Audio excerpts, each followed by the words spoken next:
क्या आप पॉलीग्राफ युक्ति के बारे में जानते हैं, जिसे आमतौर पर झूठ पकड़ने वाले यंत्र के रूप में जाना जाता है? नहीं? खैर, पॉलीग्राफ के उपयोग को रेखांकित करने वाली धारणा यह है कि भ्रामक उत्तर देने पर शारीरिक प्रतिक्रियाएं उत्पन्न होंगी, जिनकी गैर भ्रामक उत्तरों से जुड़ी शारीरिक प्रतिक्रियाओं से तुलना की जा सकती है। रसायन विज्ञान की दुनिया में भी ऐसी ही घटनाएं होती हैं, क्योंकि कुछ ऐसे परीक्षण हैं जो नमूनों पर किए जा सकते हैं ताकि समान गुणों वाले दो रासायनिक पदार्थों को अलग किया जा सके। आइए उनका अध्ययन करें। एल्डिहाइड की ऑक्सीकरण अभिक्रिया में पोटेशियम परमैंगनेट या potassium dichromate ammonium silver nitrate विलयन, रजत दर्पण परीक्षण और कॉपर सल्फेट और सोडियम पोटेशियम टार्ट्रेट फेहलिंग परीक्षण के मिश्रण द्वारा ऑक्सीकरण शामिल है। इनमें से फेहलिंग और रजत दर्पण परीक्षण का उपयोग एल्डिहाइड और कीटोन के मिश्रण और एल्डिहाइड में अंतर करने के लिए किया जाता है। उदाहरण के लिए, जब एसिटाल्डिहाइड के MnO4 के साथ H2SO4 की उपस्थिति में अभिक्रिया करता है तो एथेनोइक अम्ल नामक एक कार्बोक्सिलिक अम्ल बनता है।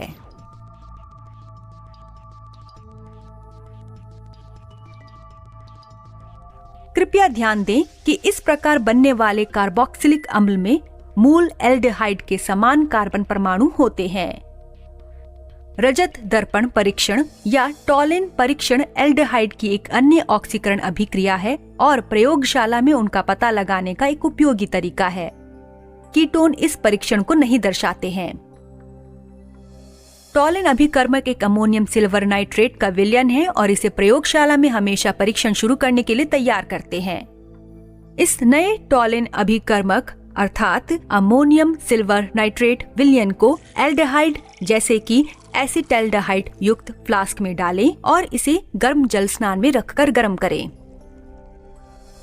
यहाँ एसिटाल्डिहाइड और टॉलिन अभिकर्मक के बीच अभिक्रिया से जल अणुओं के साथ साथ सिल्वर, अमोनियम एसीटेट और अमोनिया प्राप्त होती है। उत्पन्न सिल्वर धातु फ्लास्क की दीवारों पर एकत्र हो जाती है और इसलिए इसे रजत दर्पण परीक्षण कहा जाता है। आइए फेहलिंग परीक्षण के बारे में जानते हैं। फेहलिंग विलयन, जो कि फेहलिंग A और फेहलिंग B का मिश्रण है, फेहलिंग परीक्षण करने के लिए इस्तेमाल किया जाता है।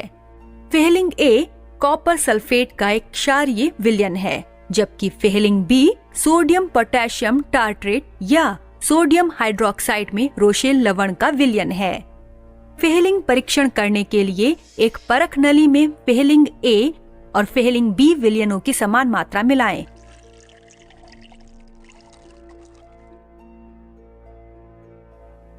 उसी परख नली में लगभग 5 मिलीलीटर एसिटाल्डिहाइड मिलाएं और फिर धीरे धीरे गर्म करें। Cu2+ आयन और हाइड्रोक्साइड आयन एसिटाल्डिहाइड अणु के साथ अभिक्रिया करते हैं, जिसके दौरान एसिटाल्डिहाइड एसिटिक अम्ल में ऑक्सीकृत हो जाता है, जबकि Cu2+ आयन Cu1+ आयनों में अपचयित हो जाते हैं। ये Cu+ आयन लाल भूरे रंग के अवक्षेप के रूप में अवक्षेपित होते हैं। यदि एसिटाल्डिहाइड के स्थान पर कीटोन अर्थात एसीटोन मिलाया जाता है तो गर्म करने पर कोई लाल अवक्षेप नहीं बनता है, क्योंकि फेहलिंग अभिकर्मक द्वारा कीटोन ऑक्सीकृत नहीं होते हैं। इस प्रकार एसीटोन परीक्षण एल्डिहाइड और कीटोन के बीच अंतर करने के अलावा इनका पता लगाने के लिए भी उपयोगी है। सारांश: हमने सीखा कि एल्डिहाइड का ऑक्सीकरण पोटेशियम डाइक्रोमेट या पोटेशियम परमैंगनेट की उपस्थिति में संगत अम्ल देता है। एसिटाल्डिहाइड टॉलिन अभिकर्मक के साथ अभिक्रिया करके सिल्वर धातु देता है, जिसका उपयोग दर्पणों पर चांदी की परत चढ़ाने के लिए किया जाता है। फेहलिंग परीक्षण एल्डिहाइड और कीटोन में अंतर करने के लिए उपयोगी है। फेहलिंग विलयन में एल्डिहाइड मिलाने पर यह विलयन में Q+ ऑक्साइड का लाल अवक्षेप देता है, जो कि एल्डिहाइड की उपस्थिति की पुष्टि करता है। कीटोन फेहलिंग विलयन परीक्षण प्रदर्शित नहीं करते हैं। क्या आपने हेलोफॉर्म के बारे में सुना है? नहीं? खैर, आयोडोफॉर्म एक प्रसिद्ध हेलोफॉर्म है जिसका उपयोग कीटाणुनाशक और त्वचा की दवाएं बनाने के लिए किया जाता है। हेलोफॉर्म के बारे में और अधिक जानने के लिए हमारे साथ बने रहें।